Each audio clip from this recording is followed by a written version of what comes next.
Caros internautas da Tribuna Online, vamos conversar aqui sobre o desempenho dos partidos nas eleições desse ano. Os resultados ainda não são definitivos, porque ainda tem o segundo turno em Natal e algumas capitais do país, mas os números que se apresentam já é possível delinear algumas configurações com relação ao quadro político que se apresenta depois que os eleitores foram às urnas no dia 7 de outubro. Só para se ter uma ideia, em todo o país, o partido que conseguiu eleger o maior número de prefeitos foi o PMDB, seguido pelo PSDB, pelo PT e pelo PSD, que pela primeira vez disputa uma eleição no país. Nós estamos aqui com o jornalista Paulo Tarcísio e ele vai nos ajudar aqui a analisar alguns desses dados. Paulo, não há surpresa com relação ao PMDB. Tradicionalmente é um partido que consegue o maior número de eleitos num pleito municipal. É verdade, Aldemar. O PMDB ainda hoje está, vamos dizer assim, administrando a herança que foi deixada pelo Dr. Ulisses Guimarães. Dos partidos atuais é o mais antigo e que, por necessidade, especialmente a partir de 1982, teve que aprimorar a sua organização nos municípios e fez um trabalho realmente muito eficiente que desde então só tem se consolidado com a sua afirmação como partido, o maior partido do Brasil em termos de cargos eletivos. Agora o que talvez surpreenda é o desempenho do PSD, que, como a gente já disse, disputou a primeira eleição. É o partido do prefeito de São Paulo, Gilberto Kassab, que curiosamente não está com avaliação muito positiva lá na cidade que ele administra. Mas o partido, considerando que esse aspecto, que é a primeira vez que disputa um pleito, conseguiu um resultado considerável e elegeu 494 prefeitos. É verdade. Mas você acha que isso credencia o partido para uma aliança em 2014 com poder de barganha maior? É provável, mas também não é definitiva essa avaliação, Aldemar. Por quê? Porque cada eleição tem a sua história, cada eleição tem as suas circunstâncias. Essa capacidade que os partidos vão ter para chegar com mais cacife na articulação, na negociação de novas composições na eleição de 2014, vai depender bastante do desempenho dos eleitos. Se eles conseguirem corresponder à expectativa dos que os elegeram, sim, mas está cada vez mais remota a expectativa de que os eleitos realmente consigam, pelo menos em sua maioria, satisfazer a expectativa dos seus eleitores. Mas o trabalho deles ainda vai começar, eu não posso assinar em branco dizendo que eles vão decepcionar, mas é preciso um esforço muito grande para que não decepcionem. Até porque o momento econômico é difícil, o país vai ter um desempenho medíocre em termos de crescimento do PIB e dificilmente no próximo ano vai conseguir recuperar plenamente, pelo menos é o que os economistas vislumbram por enquanto. E as próprias lideranças municipalistas, há pouco eu vi isso, até hoje, se eu não me engano, na edição de hoje da Tribuna, uma nota com autoridades da Confederação Nacional dos Municípios, informando que mais de 2.000 municípios estão hoje com os salários atrasados. Quer dizer, isso configura o quê? Um quadro de extrema dificuldade que certamente não será superado até o final desse ano. Quer dizer, os eleitos ou reeleitos no último dia 7 vão encontrar realmente uma batata quente para ser esfriada, o que não é fácil. Sem dúvida. E agora eu queria que você comentasse um pouquinho o desempenho do PT e do PSB. São dois partidos aliados nacionalmente, o PT, o partido da presidente, e o PSB do governador de Pernambuco, Eduardo Campos, que desponta como um possível nome para disputar o Palácio do Planalto, apesar de atualmente aliado.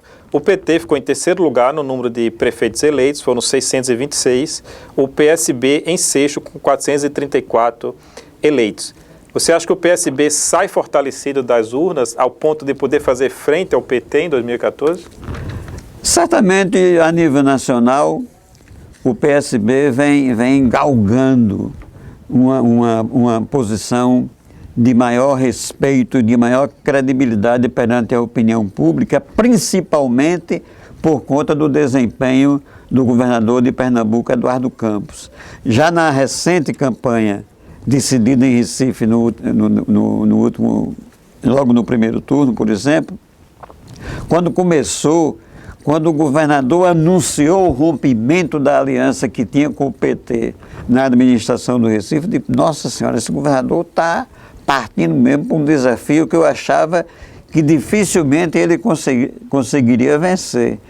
Claro que eu não conheço a realidade político-eleitoral de Pernambuco, apenas por ouvir dizer, mas realmente o resultado de lá e a performance do candidato dele, que era um secretário do governador, política e eleitoralmente desconhecido dentro de Pernambuco, que de repente começou com 4% das intenções de voto e ganhou a eleição no primeiro turno. E isso, sem dúvida nenhuma, tem um reflexo muito grande nos outros estados, especialmente nos estados vizinhos. Não sei, como eu disse anteriormente, cada eleição tem sua história, tem as suas circunstâncias. Projeções para 2014 precisam aguardar pelo menos as primeiras avaliações das novas lideranças que saíram das urnas agora no último dia 7 e aquelas que vão sair do segundo turno no próximo dia 28, Aldemar. Essa é a minha avaliação. Ok. E para fazer a relação entre o desempenho nacional e o desempenho local dos partidos, a gente apresenta aqui os números do DEM. O DEM, nacionalmente, teve um desempenho pífio, podemos dizer. Ele ficou em 9º lugar na lista dos partidos que mais elegeram os prefeitos. Mas no Rio Grande do Norte, curiosamente, o partido foi o segundo que mais elegeu. O primeiro foi o PMDB, elegeu 50 prefeitos. O segundo, o DEM, que elegeu 24. O partido mais forte do Rio Grande do Norte ainda é o partido do governo, Paulo? Pois é, por esses números não é o mais forte, ficou em segundo lugar, né? Mas essa posição... Mas considerando o seguinte, ficou em segundo lugar, com a governadora com avaliação, pelo menos em Natal, negativa, né? Mas mesmo assim, não só ficou em segundo, mas como conseguiu crescer o número de prefeitos em relação às eleições anteriores. Isso realmente reflete a força e a projeção do uso da máquina administrativa, né? Quanto mais próximo, você vê, quanto mais próximo do eleitor, maior é a influência que a máquina tem. Aqui em Natal, o governo está sendo subavaliado, mas atender a expectativa de pequenas cidades do interior não é tão difícil quanto atender a cidade de uma capital, de uma cidade maior, onde as expectativas, as necessidades da população crescem numa proporção acima da capacidade que o poder público tem de atender aos seus pleitos, às suas aspirações. Outro dado curioso é que o PSB, que aqui no Rio Grande do Norte é presidido pela ex-governadora Vilma de Faria, elegeu 19 vereadores. Foi um número que... 19 prefeitos. Nas eleições anteriores tinham sido 44.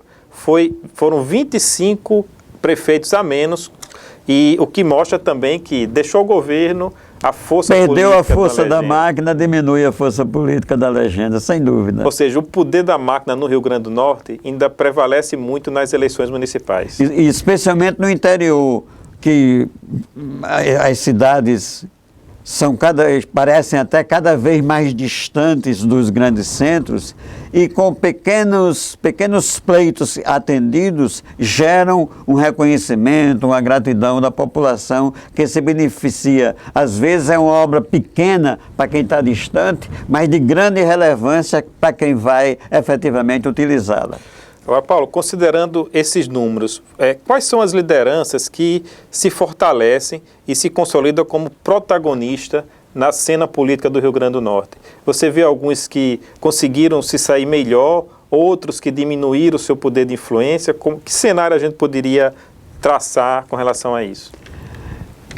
Eu diria que o que me chama mais atenção no resultado eleitoral do último dia 7, Aldemar, foi que digamos assim, a governadora Rosalba Ciarline, que é apresentada como muito desgastada pelas pesquisas, por todas as pesquisas que vêm sendo realizadas desde que ela começou a governar, ela vem registrando uma tendência de queda na sua avaliação. E ela conseguiu escapar, pelo menos em Mossoró, que foi o único município onde ela se empenhou pessoalmente na campanha. Esse é um dado muito positivo. Alguns observadores políticos de Mossoró entendem que o resultado nessa cidade, que é a segunda mais importante do estado, preservou a capacidade da governadora tentar em 2014 disputar a reeleição, mas eu ainda acho muito cedo para essa avaliação, baseado num princípio que tem, vamos dizer assim, alicerçado essa minha avaliação, é de que cada eleição é uma eleição, tem sua história, tem suas circunstâncias, e o que ela vai projetar vai depender das consequências do seu resultado. Não há uma relação de causa e efeito entre a eleição municipal e a eleição geral seguinte. É isso que a gente pode... Se já houve essa relação, hoje ela tem sido cada vez menor. Por exemplo, há 4 anos atrás, quem poderia imaginar que a prefeita Micarla de Souza de Natal não seria a grande favorita da eleição que nós tivemos no último domingo, não é? Ela é eleita no primeiro turno, enfrentando tudo e todos, presidente da República, governadora do Estado, a principal liderança da oposição da época, senador Garibaldi Filho, deputado Henrique Eduardo, e, no entanto, ela praticamente sozinha, com o apoio do DEM e de outros pequenos partidos aliados do DEM, conseguiu uma vitória fenomenal e realmente consagradora. Tudo indicando, na época, que ela seria a grande favorita da eleição desse ano, e ela não teve nem condições de se apresentar como candidata. A gente não poderia encerrar sem colocar o PSD nesse cenário. O vice-governador Robson Faria, que rompeu com a governadora, o partido dele elegeu 21 prefeitos, também, com exemplo da condição nacional, pela primeira vez que disputou a eleição. Ele se credencia no jogo político como um protagonista no Estado? Certamente. O vice-governador Robson Faria tem uma história de muita correção, de muita lealdade com aqueles que seguem a sua orientação política. Eu não tenho nenhuma notícia assim, nem assim de cabeça, eu não me lembro de ninguém que tenha sido aliado por baixo de Robson, porque tem os aliados, por exemplo, ele foi aliado de Vilma, rompeu, foi aliado de Zé Agripino, rompeu, foi aliado do próprio PMDB, rompeu, mas pessoas que eram lideradas por ele, eu não me lembro de nenhuma que tenha deixado de seguir a sua orientação. Eu imagino que isso ocorre por quê? Porque na sua relação com aqueles a quem lidera, ele tem se conduzido com muita lisura e com muita correção. Como ele passou vários anos sendo presidente da Assembleia Legislativa, que conta com uma estrutura só inferior à do governo do Estado, certamente, além dessa capacidade que ele tem de aglutinar os seus liderados, a força da máquina, que até pouco tempo estava sob o comando dele, ajudou a essa brilhante posição alcançada pelo PSD aqui nesse primeiro pleito municipal que disputou. Ok, obrigado, Paulo, por nos ajudar aqui a interpretar esses dados sobre os resultados das eleições desse ano no país e no Rio Grande do Norte. Esperamos contar com sua colaboração em outras oportunidades, com seu conhecimento não só dos fatos atuais, mas também da história política do Rio Grande do Norte. É um prazer, Aldemar. Eu quero lhe agradecer pelo convite e quero agradecer a todos os internautas da Tribuna pela audiência que esse nosso bate-papo vier a alcançar. Obrigado.